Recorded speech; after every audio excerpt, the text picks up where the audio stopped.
26번 문제입니다. 초고층 건축물의 구조상 가장 큰 화재 요인은 무엇인가? 초고층 건축물의 구조에서 가장 큰 화재 위험 요인은 수직 연소 경로입니다. 이는 초고층 건축물이 층층이 연결된 구조이기 때문에 화재가 한 층에서 발생했을 때 계단실, 엘리베이터 샤프트, 배관 덕트 등 수직 공간을 통해 불과 연기가 위층으로 빠르게 확산될 수 있다는 점에서 비롯됩니다. 수직 연소 경로의 주요 문제점은 불과 유독가스가 짧은 시간 안에 다수의 층으로 확산되어 대규모 인명피해를 초래할 수 있다는 것입니다. 특히 피난 통로인 계단실을 통해 연기가 퍼지면 피난 자체가 어려워집니다. 연소 속도와 범위가 일반 건물보다 훨씬 빠르고 넓게 퍼집니다. 자, 우리 1번 지문을 볼까요?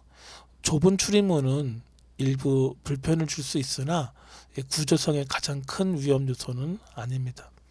2번 다중 인원 밀집도 화재 시 혼란과 압사 등의 위험 요소가 되지만 구조적인 위험보다는 이용상 위험 요소입니다. 4번 천장 장식물은 불에 타기 쉬운 재료일 경우 위험 요소가 될 수 있지만 구조상 전체적인 화재 확산의 주요 요인은 아닙니다. 따라서 초고층 건축물에서 구조상 가장 큰 화재 위험은 3번 수직 연소 경로가 되겠습니다. 27번 초고층 건축물 대피 시 가장 우선시 되어야 할 계층은 그랬습니다. 초고층 건축물에서 화재나 재난 발생 시 대피 우선순위는 생존 가능성 확보가 어려운 사람, 즉 스스로 대피가 어려운 취약계층에게 가장 먼저 부여되어야 합니다.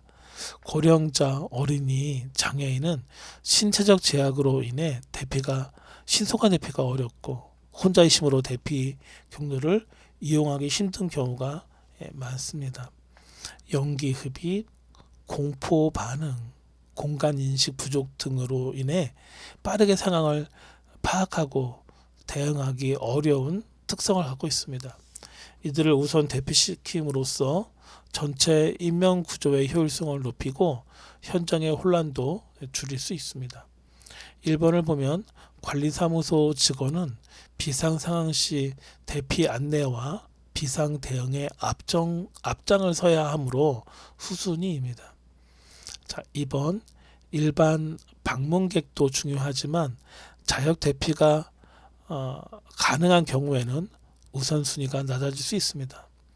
4번의 청년 근로자 역시 자력 대피가 가능한 성인이므로 취약계층에 비해 우선 대피 순위는 낮습니다. 결론적으로 초고층 건축물 대피 시 가장 우선시 되어야 할 계층은 3번인 것이죠. 고령자, 어린이, 장애인 등 취약계층이 되겠습니다. 자, 28번 문제를 봅니다. 초고층 건물 화재 시 구획 연소를 방지하는 설비는 초고층 건물 화재 시 구획 연소를 방지하기 위한 가장 효과적인 설비는 바로 방화 셔터이겠죠. 방화 셔터의 기능이 무엇이냐라고 한다면 화재 발생 시 자동 또는 수동으로 하강하여 구획 간 공간을 차단함으로써 화염과 연기의 확산을 물리적으로 차단합니다. 이는 특히 피난 경로 확보와 인명 보호, 다른 구역으로의 연소 확산 방지에 매우 중요합니다.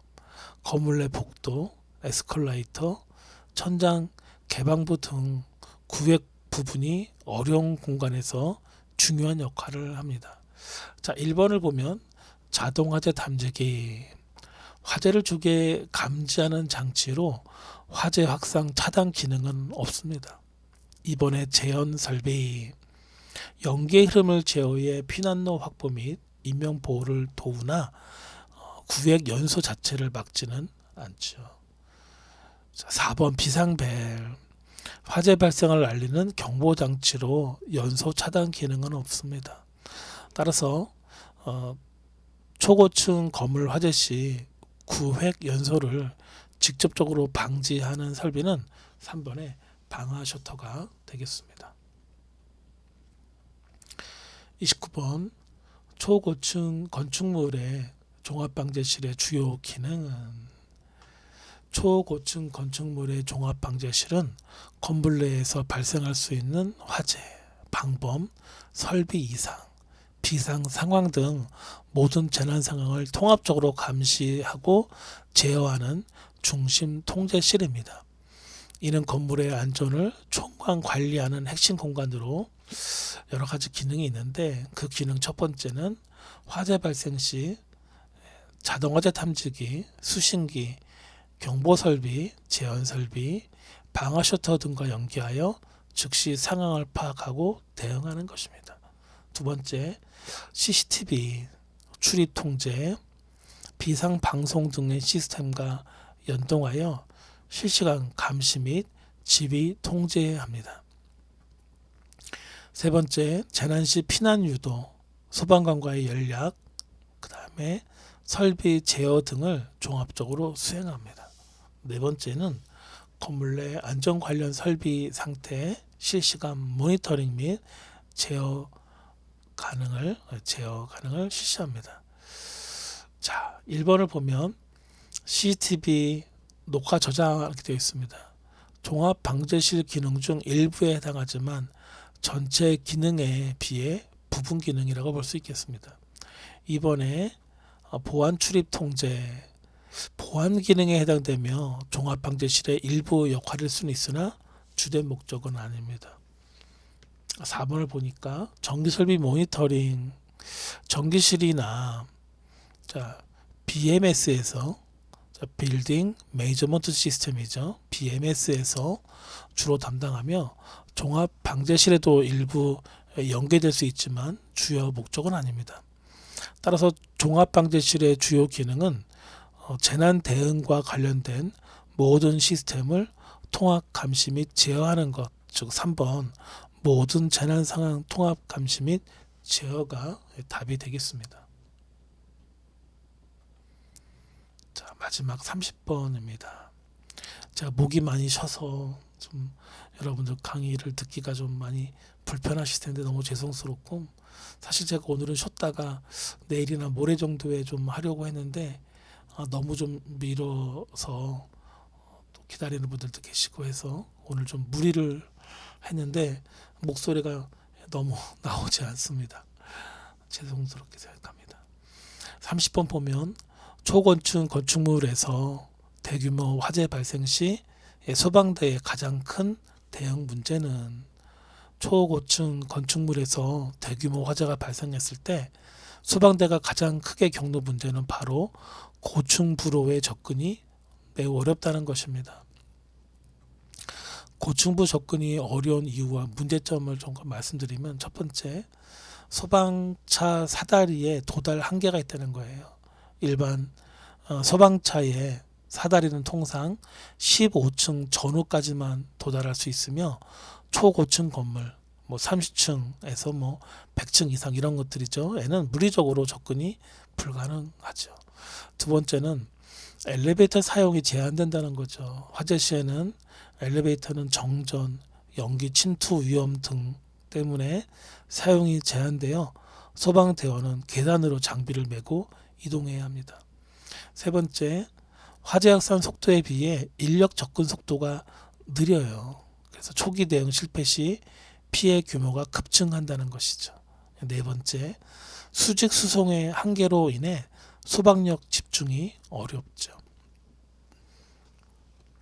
지문을 보면 1번 물 부족인데 일부 문제일 수 있으나 현대 초고층 건물은 초기 소방용수 저장, 저층 및 옥상 물탱크가 이렇게 되어 있잖아요. 그래서 소방대는 자체 급수 장비를 활용하기도 또 하고 그렇죠. 틀린 거죠. 자, 이번에 피난 유도 인력 부족 중요하지만 이는 건물 관리 측의 문제이며 소방대의 핵심 대응 문제는 아닙니다. 4번에 보면 대피방송 장비 부족보다는 제대로 작동하지 않는 경우가 문제이며 역시 소방대의 대응 핵심 이슈는 아닙니다. 따라서 초고층 건축물에서 대규모 화재 발생 시 소방대가 직면하는 가장 큰 대응 문제는 3번 고층부의 접근이 어렵다는 것이 되겠습니다.